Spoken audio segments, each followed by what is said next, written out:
Yes, sir, YouTube. Welcome back to another video with your boy, Jotivational speaking, man. You know what we do here. We stay jotivated, not motivated, because that motivation shit is overrated. You know, we got a new intro. This is the first video I'm ever going to introduce that this is the intro, because from now on, this is going to be our intro. So whoever's watching this, you saw it first. Let's get to it. Today's topic, we got the concept of you are who you surround yourself with.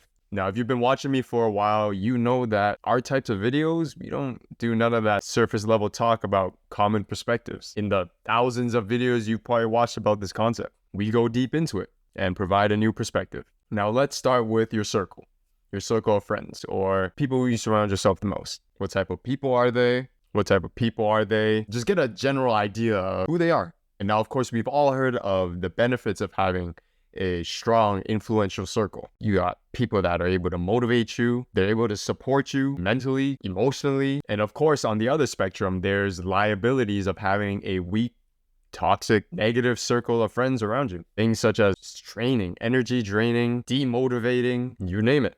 Now, of course, your circle is a reflection of who you are. Now, the common concept you probably heard is, for example, if you're surrounding yourself with 5 bums, you're going to be the 6th one. If you're constantly surrounding yourself with negative, toxic people, you're going to become exactly like them, no matter what you think, no matter how you think, even if you're the most positive person in the world, because that's the norm. That's all you see. Your body, your mind, it adapts to what it sees. It adapts to what it sees consistently. You pick up their traits, you pick up their habits, etc., etc. Now, I want you to take this into account because we're about to dive deep into this. You got to be able to consider that you being in that negative circle isn't the only reason as to why you're acting that way, why you're being influenced, your habits are changing, you're acting exactly like them. You choosing to surround yourself with those type of people says something about you as well. How serious are you about achieving your dreams and goals? What kind of principles and morals do you stand on? Do you truly care about yourself if you are continuing to surround yourself with those type of people? So don't blame your circle, even if they've played a part in you picking up on their habits. Blame yourself. Blame yourself for even just allowing yourself to be in that position in the first place. Because if you truly cared about yourself, you truly cared about your goals and what you stand on and what you want to become, who you want to become, you wouldn't even be in that position in the first place. You wouldn't even think twice about it. It's priorities. Are you prioritizing yourself first, or are you prioritizing other people over you? Are you scared of being alone?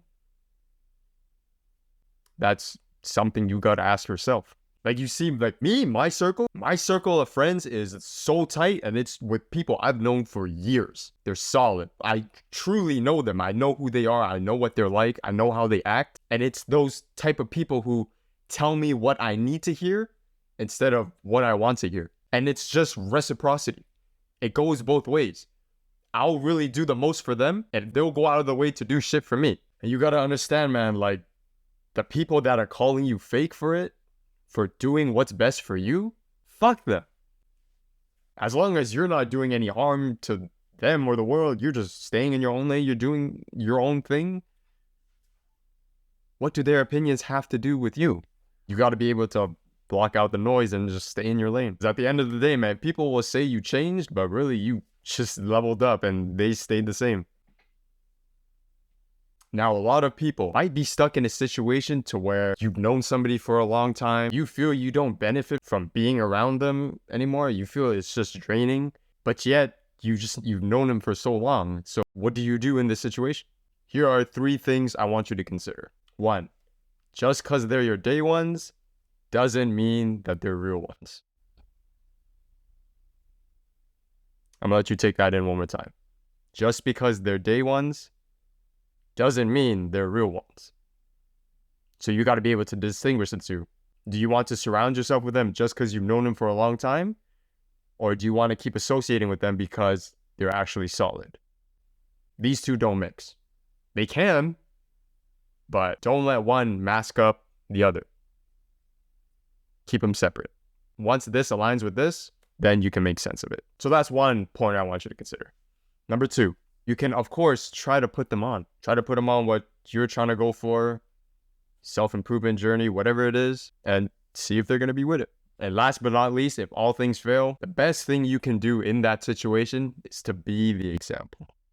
Distancing yourself for a little bit, just to work on yourself. Work on yourself, work on your craft. And you can let your progress show for itself. And from there, you'll be able to see how they respond to your progress. What they say to you, what they say about it. And you never know, this could flip a switch in them. Get them inspired. But never be afraid to put yourself first. Now, it's not being selfish your whole life. It's not about not giving when you're able to give, but when you're in a position to where you have to choose whether you put yourself first or you let someone or a group of people walk all over you, you already know the answer. And you got to be able to think whether or not they are fit for your future or they're just pleasing the past. Hell, are they even good for me right now in the present? Because what I'm doing in the present is going to affect my future. But at the end of the day, it all comes down to you. How much you value yourself, your goals, and your principles. And that is the end of our video. I appreciate you for watching as always. If you want to see more content like this, let me know in the comments below. If there's any specific video suggestions, topic ideas that you want me to cover, let me know in the comments below. If you enjoyed the video, leave a like. If you're new to the channel, subscribe, turn on notifications, man. Show some love to the channel, and I'll see y'all in the next video. Peace.